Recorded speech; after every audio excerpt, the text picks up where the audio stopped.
we're like a minute early. Good morning. Good morning. Happy Friday. Yeah, we haven't been here for 2 weeks. No, it has been a little bit. It's busy during springtime. It is busy. It is busy. You've been really busy, like more so than just buyers, yes? And sellers. Yeah, I'm mostly listings lately. Oh, busy. Oh, that had a big news. Is that what you're trying to say? Yeah, I changed agencies. I moved to Compass. Yeah. And you're probably hearing a lot of people say that recently. So A lot of people have gone to Compass. Yeah. Sotheby's, They're growing. They are growing huge in the Northwest. Yeah, they're quite big now. Yeah. I'm excited about it. I'm really excited. I'm excited about the technology. It's really like a lively place to be when you walk into the office and you go to these meetings, and you just feel like you're sort of part of something that's growing and that's exciting and that's innovative. And I don't know, it seemed like the right thing to do. And for clients, why is it better that you're at Compass? You know, I feel like I can offer them like better tech for sure. Like it's going to be like a better user experience, than just most traditional places. A lot more like that sort of Redfin app experience that people really seem to like. I mean, if there's any realtors watching, you know that you get Redfin links all day long on your phone from your clients. But now we all can communicate through one portal on the Compass site, and it's just smooth and really easy to create tours for people and comment back and forth on things. So it makes that experience like really fun and easy. It's very tech savvy company. It's like a tech company with real brokers. Yeah. That does real estate. Yeah. And there's like great brokers there. So it's really cool to be, surrounded by just good performers and just. There's definitely it's definitely become a huge brain bank. Yeah. With some of the realtors I know that have gone over there. Yeah. Which never hurts when you have the Am I best. part of Yeah, you're part of that. When you have the best realtors all in one space, because this, like there's things that come up that just you've never addressed before, right? Yeah, there's. And so it's really nice when you have a lot of brain bank around you, just to be like, oh hey, how do I do that? Or hey, I got this crazy thing. It's cool to draw from different people like that. I will say that there's lots of awesome realtors, and I'm sure there's people watching that would say that not all the best realtors are there. So I just wanted to make that clear that there are great realtors everywhere. But this is just the right move for me. Yeah. Right now, I hope. Cool. Well, awesome. Congratulations. Thank you. I'm going to send a formal announcement later on today. Yeah. But enough about me. Okay. Yeah. How have you been? And how's the market? And how's loan applications? Loan applications are busy. The market is busy. Mm-hmm. There are a lot of buyers. Interest rates are still low. I mean, they're like low 4s, right? Which is fine, reasonably low. Mm-hmm. I don't really know what else to say. I mean, population is. That was a big article came out last week about population in King County, and it said, for the first time ever, population. Like King County is actually losing more residents to other U.S. counties than they're gaining, right? Interesting, huh? And we were net, I don't know, minus 4,900 residents. So people from King County moving to other counties in the U.S., we lost 4,900, right? But we gained 21,000 international people moving here, and then like another 15,000 people being born. So we're net plus 28,000. This is right up your alley. Numbers. My wonder is are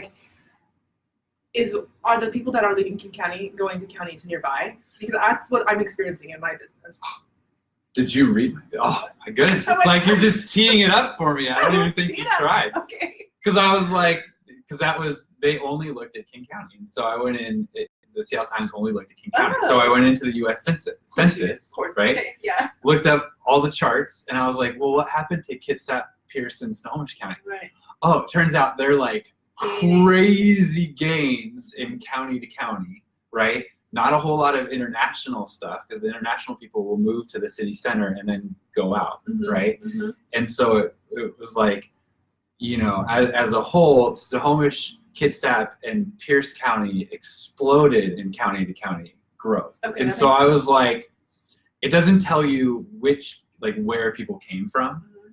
So my guess is King County lost residents county to county because they moved to Pierce and Snohomish. Right. And Tacoma's the hottest market in the whole U.S. right now. Wow. Did you hear that? Did you No, see that's that? amazing. But I believe it. I mean, it's close by. It's a true city. Nobody can really argue with that. You know, it has colleges and Yeah. and a growing Pretty economy. nice. Yeah, Like, I know. It's you get off the freeway and you kind of go the through downtown. downtown and over to the other, the other It's side. actually really It's charming too. pretty sweet little town. Yeah. Yeah, I love that. I love Proctor and Wright Park and all that. It's really nice. Yeah. I will say that I have moved a lot of people the last 2 years to Snohomish County that were leaving the city. Yeah. More than ever before. So I could see how that would be true. Yeah, I think the last few years was sort of Snohomish County was the fastest growing county in the entire nation for the last couple of years. But I think Snohomish County prices have kind of, they have risen, Sure. right? Sure. And Pierce County prices are still pretty low. I mean, people are finding houses for like houses for $300,000. Oh, I know. I'm running a search for somewhere right now, and I have the search capped at 250, and I'm still sitting on at least 10 houses a day. Like, it's crazy. Yeah. I mean, some may not be in like the choicest neighborhoods. I don't know. But it's a house. It's a house, It's a right? house. Yeah. You can't get a house. And Pick any some are neighborhood. darling. Yeah. Pick any neighborhood in Seattle. You can't get a house for $250, No. Yeah. right? Yeah. Someone came to me and said that, I'd be like, well, we're gonna have to look outside the city. Let's just be realistic here. Yeah. So a couple things. I've had all these emails and texts, because people don't actually call very much anymore. It's very rare. The last 2 weeks of people thinking they wanted to buy like vacation properties, like a cabin or just a little second small home somewhere in the pass or whatever. It's been all over the place where people were thinking. And this is totally the time of year when I start to dream about my little cabin on Whidbey Island. So Yeah. how would people do that? So how would people buy a vacation home, a second home? Mm-hmm. First of all, I mean, the minimum down payment for a vacation home or a second home is 10%, right?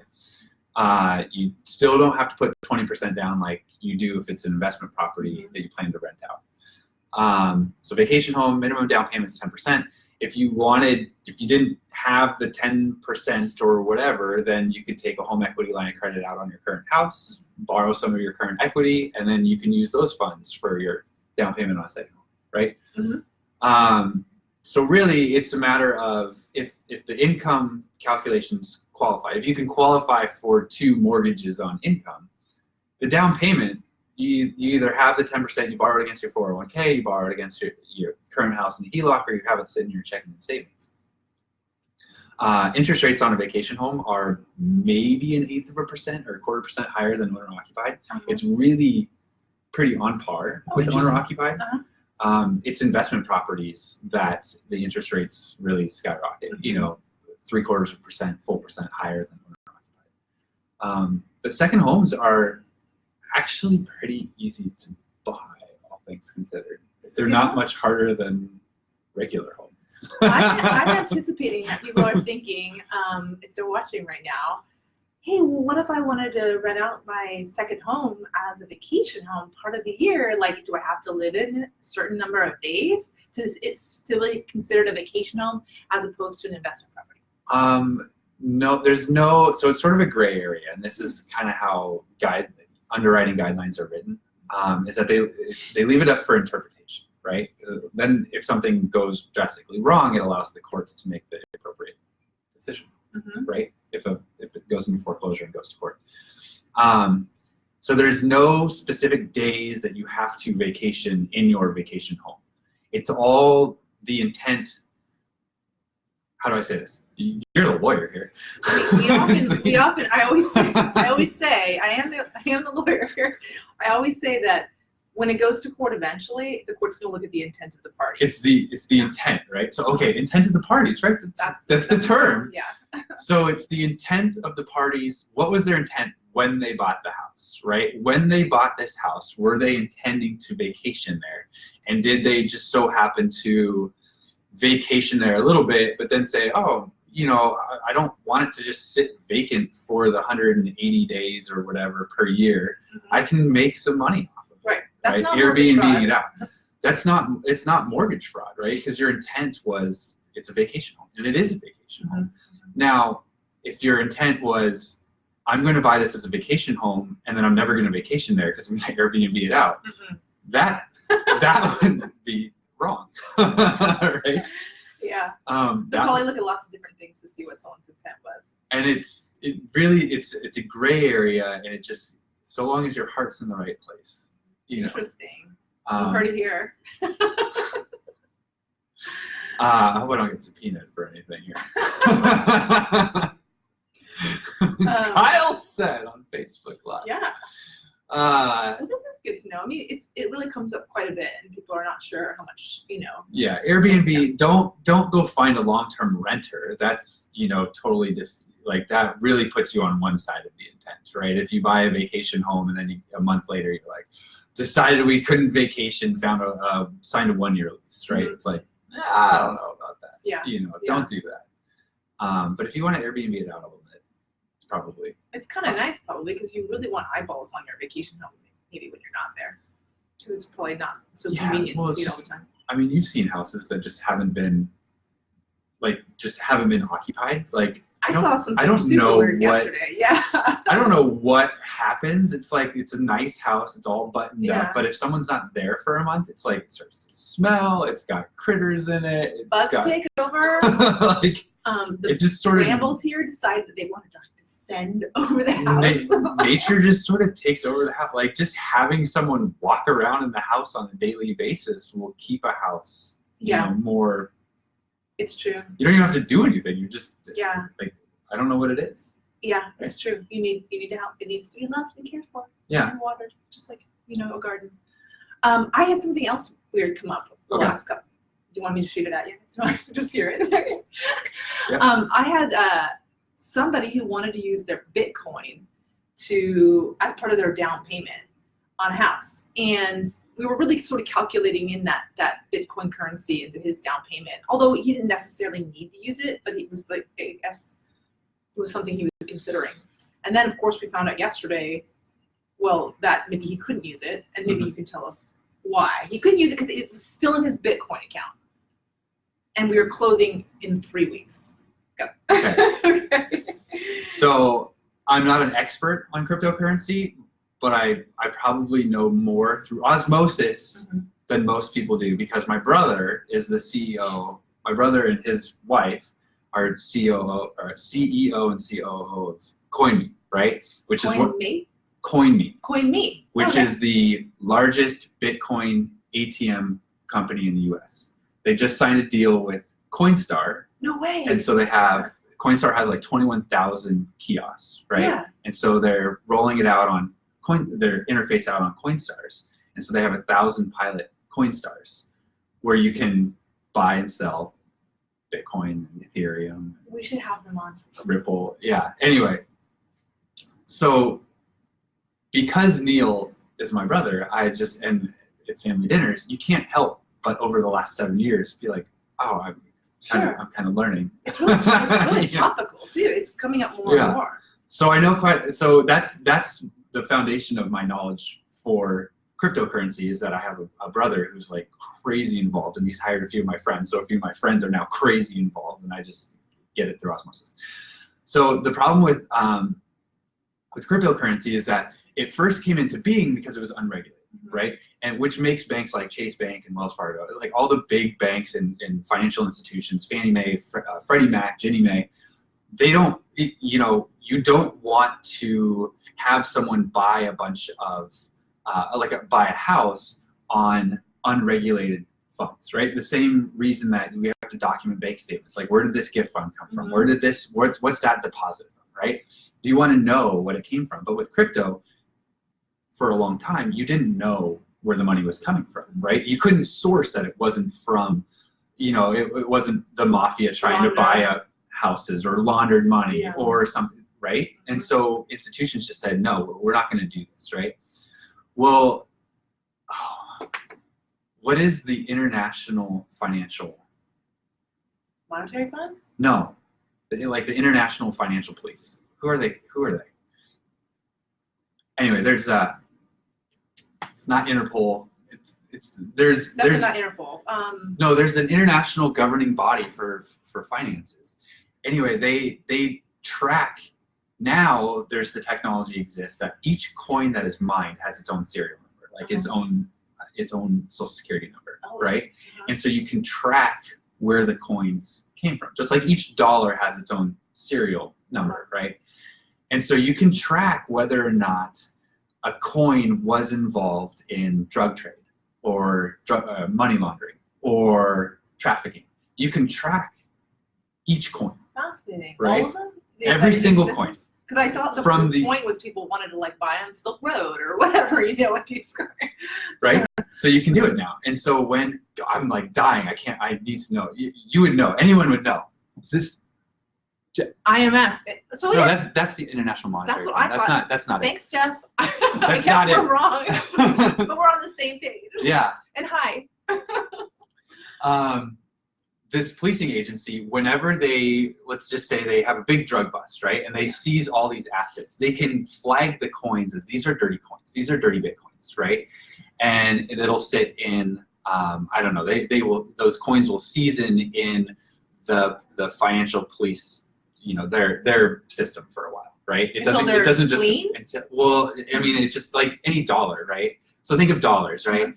You go and you have this huge drug bust and there's $20 million. That money just sits, you know, in a police station somewhere. Yeah, I used to be in the police station in the mornings when the morning after they had these big drug busts. And It the was great. money comes in, Yeah. right? That's another story. And those, you know, that money eventually, I don't actually know what happens. You would know better. Like the money eventually gets recirculated into the system. It doesn't just sit in the police station forever and ever. I don't know. I just remember years after you could access. No, that's not true. You could access some of the items from old cases, but the money probably does get earmarked for other things eventually after a certain period of time. Yeah. Because I know there's like the cars and things that are seized can ultimately be sold off. Yeah. So the same is true with coins, Yeah. right? And so I actually, last year, I probably spent 6 months trying to work with our biggest institutional investors to change the idea, because their reasoning for not using Bitcoin is because, hey, we can't track this money, right? Which is why it has to go get deposited into a bank account. Then you have to have 2 clean bank statements not showing the large deposit. That's the money seasoning, right? Because Fannie Mae and Freddie Mac, they basically, if something's been sitting in someone's checking and savings account for over 2 months, then it's really their money. We don't have to worry so much about straw buyers or whatever else it is, you know, whatever else it can be. And so that's why crypto money to be used for down payment needs to go to a bank statement seasoned for a couple months, because it's not because it has anything to do with crypto. It's just because then Fannie Mae, Freddie Mac, the underwriting guidelines, you just never see it. Right. It would just look like the person's always had $200,000. Right. Right. And that's precisely what happened to him. They're like, no, it has to sit in your bank account for 2 months. Yeah. So you cannot use this fund. I mean, he could certainly move the funds and then ultimately put it toward his mortgage, but we cannot use it toward his down payment because we don't have enough time. So it'll come eventually. I mean, we're talking about changing an entire financial institution, making them okay with, now that this technology exists, that you can actually track each coin. In that sense, it's actually cleaner than any dollar that I use to buy a house with, right? Right. Because I don't know if the person that I got the dollar from, the cash register, I don't know Right. if that dollar was clean or not, right? Yeah.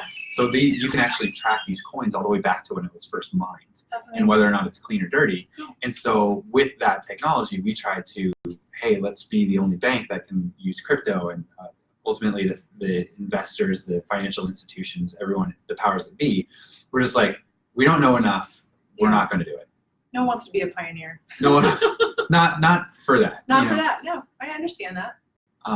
But that's sort of the landscape with crypto. Now, I will say, if someone wants to go direct crypto to down payment, if you can track the money that was used to buy the crypto, Oh. and then let's say someone bought Bitcoin 6 months ago, right? So you take 2 bank statements from, I don't know, for when you month purchased 7 and 8, right? And then month 6, you get the bank statement that shows the money going to Coinbase or something, right? Yeah. To buy the Bitcoin. and then you track the Coinbase Yeah. account and what the price of Bitcoin did. And if you can document, hey, this was the initial purchase, this is the sale, then you can use it That's directly. really, really helpful. like that. That's great. I mean, Yeah. not everybody, of course, will want to do that homework, but that's a really, really It's- good option. It's a ton of work, and most of the time it's just not feasible because most Yeah. people who trade cryptocurrencies, Yeah. they're buying and selling all the time, and Right. it's just like an inordinate amount of paperwork. Mhm. It's just like, dude, just wait 2 months. Just deposit it, right. wait 2 months. But if it was a really clean cut, I bought $100,000 and now it's $150,000 and I sold it, and now I want to use down payment. If that was it, great, Right. you can do it. Okay, this is good. It's good. It also just goes back to what I always say, is that you should meet, if you think you're not gonna like purchase a house for 6 months or a year or whatever, but you have a realtor, in the mix that you could just meet for coffee or just sit down with or have a phone call with, do it. Do it early, because that's one of the things I often talk about now, because there's been so many problems with people not having funds liquid, even for earnest money, and they're moving things around at the last minute. But during that initial meeting now, I always sit down with people and say, hey, you're going to need earnest money. This is going to need to be liquid. And frankly, by signing the contract itself, you're representing that you have these funds available to you. FinCEN. Oh, I was like, why is he on his phone? FinCEN. What does it stand for? You can't just say that. All these. FinCEN is the U.S. Financial Intelligence Unit. You hear that, Jeff? I don't know So if you're it's still like watching, but they regulate the flow of money. I would never have They known police the flow of money. that. That's interesting. Yeah. I've learned a lot. I think this is cool. I think that this is going to just come up more and more. We're going to see it, especially It will. like, Well, especially I just feel like I'm Bitcoin's representing been more tech people too, and that's something that they've just always sort of got in their back pocket. Bitcoin's been so to rallying. speak. Bitcoin's been rallying. So now people have, when it was at 20,000, went down to 3,000. No one was like, "Oh, I'm looking to use my Bitcoin." Everyone's like, "Oh, I don't want to tell anyone I have Bitcoin." That's what he was Right? saying too. When it goes from 3,000 to what it is now, people are like, "It's cool. I have the Bitcoin. Let's use it for down payment. I actually made money. I have money for down payment, right?" Yeah, And yeah. so it's almost like it's a cyclical conversation that will come up when the value of Bitcoin rises. Mhm. When it falls, it never comes up. But when it rises, it always comes up. This explains why we're having these conversations. Yes. Cool. Well, this is good. I would love to talk to more. He's still watching. All right. Thanks, Jeff. I miss you guys, Jeff. We should get together again. Your kid's gonna be in college next time I see you guys. I don't want that to happen. What was I gonna say? I can't remember. But it'd be fun to chat more with your brother too. Like I'm sure people we have should. questions about it. He's like so busy. I'm sure. I can't even go grab a beer with him. But We could split screen and then. maybe he has time for that. Okay. Well, if anyone has any questions, you can send them our way. Otherwise, we've been chatting for a while now, and might have to go back to our jobs. Probably should. Are you gonna be around next week? I think I will. We'll plan on it. Okay. I always try to keep this spot available Yeah, let's do for it. us. Okay. It's just good to see you. It is. It's fun. Okay, good. All right. Okay, thanks, guys. Thank you guys. We'll Bye. post this later.